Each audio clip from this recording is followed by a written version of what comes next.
அமைதிக்கு வித்திட்ட தலைவர்கள் எவ்வளவு பேர் இருக்கிறார்கள். ஆனால் அமைதிக்கு வித்திட்ட தலைவன் எங்களது மோடி என்று பெருமையாக இங்கே அமர்ந்திருக்கும் ஒவ்வொருவரும் தலையிலிருந்து சொல்ல முடியும். கலைஞர் சும்மா எழுதிட்டு மட்டும் போகல, உலகின் தலையெழுத்தை மாற்றிவிட்டு இங்கு அமர்ந்திருக்கிறோம் என்பதை நான் இங்கே தெரிவித்துக் கொள்கிறேன். அதனால்தான் உலக அமைதிக்காக நோபல் பரிசு அடுத்த ஆண்டு கொடுக்கப்படுகிறது என்றால் அது நம் தலைவர் மோடி அவர்களுக்கு தான் கொடுக்கப்பட வேண்டும் என்பதை இந்த பாரத தேசம் மட்டுமல்ல உலகில் உள்ள ஒவ்வொரு பிரஜையும் அவர்கள் விருப்பமாக இருக்கிறார்கள். ஏனென்றால் இந்த நாட்டை வழிநடத்துவது மட்டுமல்ல, இந்த உலகத்தையே வழிநடத்துவதற்கு நம் பாரத பிரதமர் மோடி அவர்கள் இருக்க வேண்டும். இன்னொன்று மகாராஷ்டிராவிற்கு சென்று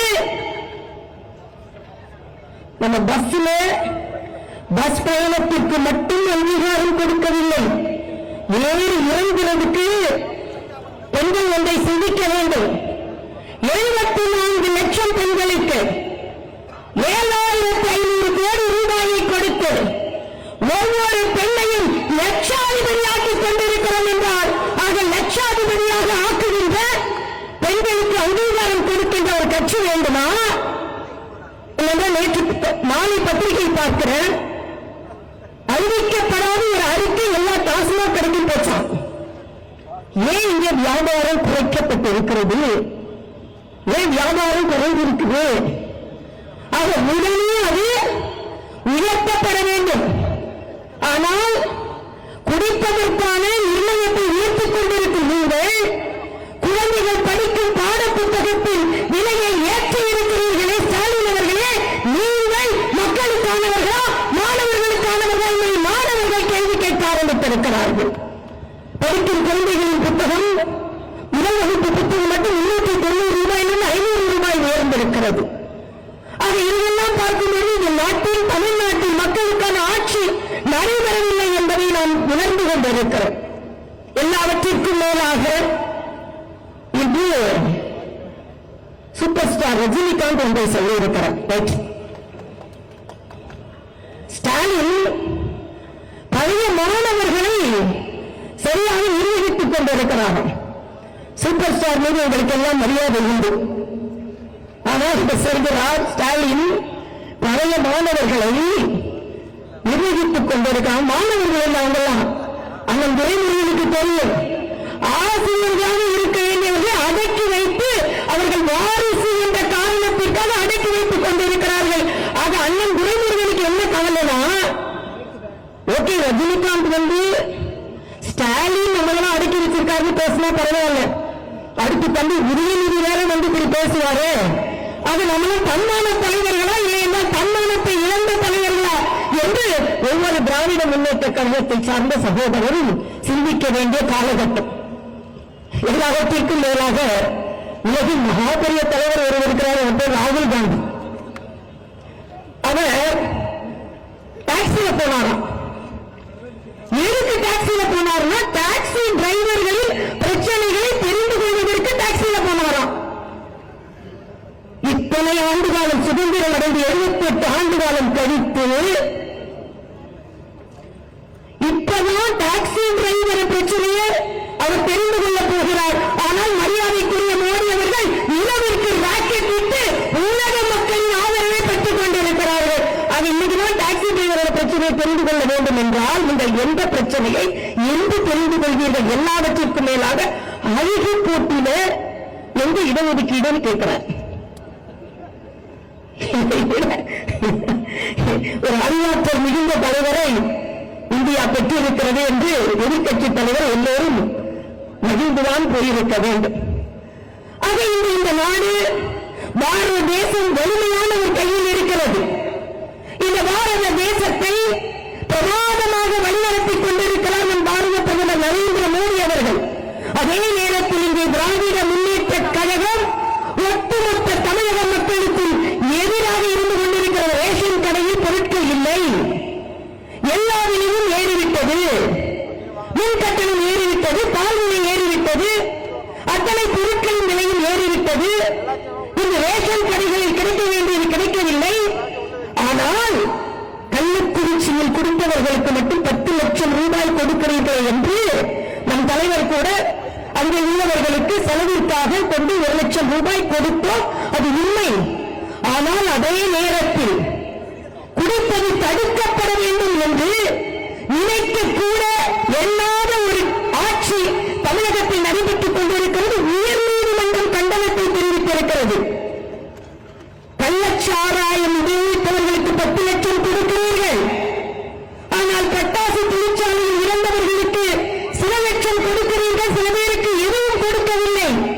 ஆக தொடர்ந்து உயர்நீதிமன்றம் உங்களை கண்டனத்தை தெரிவித்துக் கொள்கிறது என்பதை நான் இங்கே தெரிவித்து இங்கே மாநில தலைவர் பேச இருப்பதால் ஒன்றே ஒன்றை மட்டும் நான் சொல்லிக்கொள்ள ஆசைப்படுகிறேன். நீங்கள் சமீபத்தில் ஒரு செய்தியை பார்த்திருப்பீர்கள். தமிழ் இசைக்கு கொடுக்கப்பட்ட பாதுகாப்பு விலக்கப்பட்டிருக்கிறது என்ற செய்தி. எனக்கு பாதுகாப்பு தேவையில்லை, தேவைப்படுபவர்கள் தான் பாதுகாப்பு.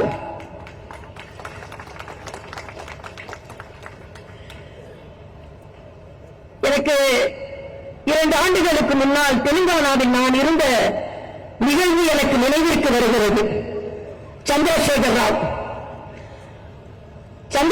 ராவ் அவர் சில கோரிக்கைகளை வைத்தால் அது மக்களுக்கு எதிரான கோரிக்கைகள்.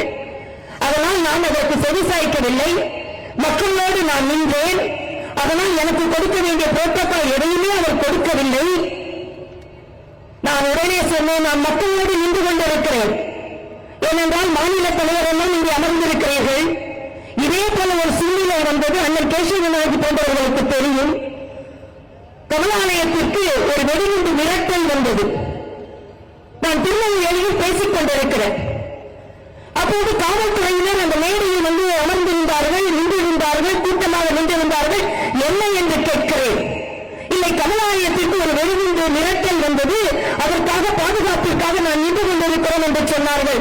நான் சொன்னேன், தமிழகத்தில் பாரதிய ஜனதா கட்சியை அரியணை ஏற்றாமல் இந்த உயிர் போகாது என்று சொன்னேன். இந்த உயிர் போகாது.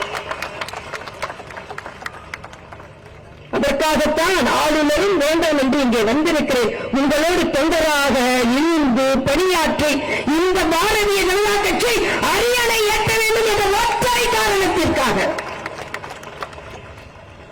நான் சொன்னேன். சந்திரசேகர் ராவ் அவர்களே, எனக்கு பாதுகாப்பை நீங்கள் நீக்கிவிட்டீர்கள். எனக்கு அதை பற்றி கவலை இல்லை. அடுத்த நாள் சம்மக்கா சாரக்கா என்ற ஒரு பழங்குடி மாநாட்டிற்கு நான் செல்ல வேண்டும். அதற்கு எனக்கு பாதுகாப்பு அளிக்கப்படவில்லை. அது முற்றிலுமாக 40 கிலோமீட்டர் நக்சல்கள் இருக்கின்ற பயங்கரவாத காடுகள். நான் சொன்னேன், நீங்கள் பாதுகாப்பு அளிக்கவில்லை என்றாலும் அந்த நக்சல் காடு வழியாக நான் பயணம் செய்வேன். முடிந்தால் பார்த்துக் கொள்ளுங்கள். பயணம் செய்தேன். தெலுங்கானா முழுவதும் அது பிரச்சனையானது. ஆனால் சொன்னேன், எனக்கு பாதுகாப்பு அளிக்கவில்லை என்றால் 2 வருடங்களை நீங்கள் வீட்டிற்கு போகிறீர்களா இல்லையா என்று பாருங்கள் என்று சொன்னேன். ஆனால் ஸ்டாலின் அவர்களே, பெண்கள், நான் சகோதரி பிரேமலதா அவர்களுக்கான பாதுகாப்பு விலக்கப்பட்டிருக்கிறது என்று நான் கேள்விப்பட்டேன். எனக்கு தேவையில்லை. ஆனால் ஒரு கட்சியின் தலைவர் பெண்களுக்கான பாதுகாப்பை நீக்கிவிட்டு என்ன செய்ய போகிறீர்கள்? தமிழகத்தில் சட்டம் ஒழுங்கு சரியில்லை என்று சொன்ன காரணத்திற்காக ஸ்டாலின் அவர்களே, இன்று நீங்கள் தெலுங்கானாவில் சந்திரசேகர் ராவ் எனக்கான பாதுகாப்பை நீக்கினார். இன்று வீட்டில் இருக்கிறார். பாராளுமன்றத்தில் ஒரு இடத்தில் கூட அவர் வெற்றி பெறவில்லை. ஒரு இடத்தில் கூட. அந்த இறை உங்களுக்கு வரும் என்பதில் எனக்கு எந்த சந்தேகமும் இல்லை. ஸ்டாலினுக்கு ஒரு பட்டப்பெயர் வைக்கலாம் என்று இருக்கிறேன். வலிக்குமா? மறைமுகமாக ஸ்டிக்கர் ஒட்டிக் கொண்டிருந்தால் அந்த ஸ்டிக்கர் ஸ்டாலின் வைக்கும். ஆனால் நேர்முகமாகவே ஸ்டிக்கர் ஒட்ட ஆரம்பித்திருக்கிறார் என்பதை பிரதமரின் மக்கள் மருந்தகம் பல்லாயிரக்கணக்கான பல கோடி மக்களுக்கான உயிரை காப்பாற்றிக் கொண்டிருக்கிறது என்பது எல்லாருக்கும் தெரியும். நான் மருத்துவர் என்ற வகையில் சொல்கிறேன்.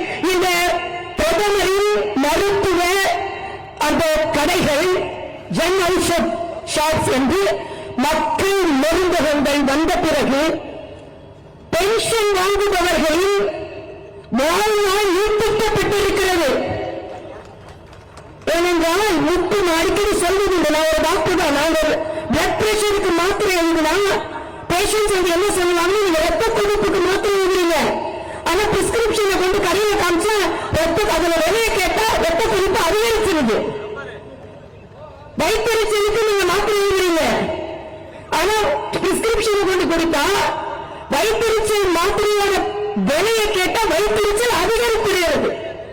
ஆனால் இதையெல்லாம் தெரிந்து கொண்ட நம் தலைவர் மோடி அவர்கள் மக்கள் மருந்தகம் என்று நாட்டு மக்கள் அனைவருக்கும் பலம் பெறும் மக்கள் மருந்தகத்தை அவர் செயலாற்றிக் கொண்டிருக்கிறார். அவர் மறைமுகமாகத்தான் ஸ்டிக்கர் ஒட்டிக் கொண்டிருந்த ஸ்டாலின் உதவூர் மருந்தகம் என்று கடைகள் திறக்கப்பட இருக்கிறதா. மத்திய அரசின் திட்டங்களுக்காக உதவி செய்த அந்த மருந்துகள் நான் மக்களுக்கு மருந்து கிடைக்கிறது என்பது எனக்கு எந்தவித பாகுபாடும் இல்லை. எல்லோருக்கும் எல்லாம் கிடைக்க வேண்டும். ஆனாலும் இப்படி ஸ்டிக்கரை நேரடியாக ஒட்டிக் கொண்டிருக்கிறீர்களே, உங்களுக்கு என்று இன்று தமிழகத்தில் என்னென்ன திட்டங்கள் நிறைவேற்றப்படுகிறதோ அதையெல்லாம் மத்திய அரசின் திட்டங்கள், அதை நீங்கள் மறைக்கிறீர்கள். ஏனென்றால் மக்களுக்கு பெருந்தால் மக்கள் தாமரையை நோக்கி ஓடிவிடுவார்கள் என்பதைத்தான் நீங்கள் தெரிந்து கொண்டிருக்கிறீர்கள் என்பதைத்தான் சொல்லி மாநில தலைவர் பேச இருக்கிறார். நான் ஒன்றை மட்டும் இங்கே சொல்லிக்கொள்ள ஆசைப்படுகிறேன். செங்கோல் பாராளுமன்றத்தில் நிறுவப்பட்டது. எந்த மாநிலத்திற்கும் கிடைக்காத ஒரு அரும் பெரும் தன்மை தமிழகத்திற்கு கிடைப்பது. தமிழகத்தை சார்ந்த சிவனடியார்கள் அங்கே கொண்டு செங்கோலை வைத்தார்கள். ஆனால் இங்கே இருந்து சென்ற 40 பேர் மட்டுமல்ல, இந்து கூட்டணியை சார்ந்தவர்கள் எல்லாம் அந்த செங்கோல் நீக்கப்பட வேண்டும் என்று சொன்னார்கள். வெட்கம்! தமிழகத்தில் இருந்து சென்ற 40 பேரும் வாய்மூடி மௌனியாக இருந்தார்கள். தமிழகத்தின் பெருமை என்று சொல்லக்கூட உங்களுக்கு திராணி இல்லை, தெம்பில்லை. ஆனால் நான் சொல்கிறேன், இன்று உங்கள் முன்னால் சொல்கிறேன், கூடியிருக்கும் பல்லாயிரக்கணக்கான தொண்டர்கள் முன்னால் சொல்கிறேன், தமிழகத்தில் 2026 பாரதிய ஜனதா கட்சியின் தலைமையில் ஆட்சி அமைக்கும். அப்போது செங்கோல் சட்டமன்றத்தில் நிறுவப்படும். மரியாதைக்குரிய பாரத பிரதமர் நரேந்திர மோடி இங்கே வந்து அந்த செங்கோலை நிறுவிவிட்டுத்தான் நாம் எல்லாம் சட்டமன்றத்திற்கு செல்வோம் தொண்டர்கள் என்பதை சொல்லி உறுதியேற்போம். இந்த திராவிட முன்னேற்ற கழகம் போன்ற கட்சிகளிலிருந்து தமிழகம் விடைபெற வேண்டும், விடுதலை கிடைக்க வேண்டும். தமிழகத்திற்கு அதற்கு நாம் ஒவ்வொருவரும் கடுமையாக உழைக்க வேண்டும். அதற்கு நாம் எல்லாம் இந்த சபையில் இருக்க வேண்டும் என்று சொல்லி 2026 சூரியன் உதிக்கிறதோ இல்லையோ,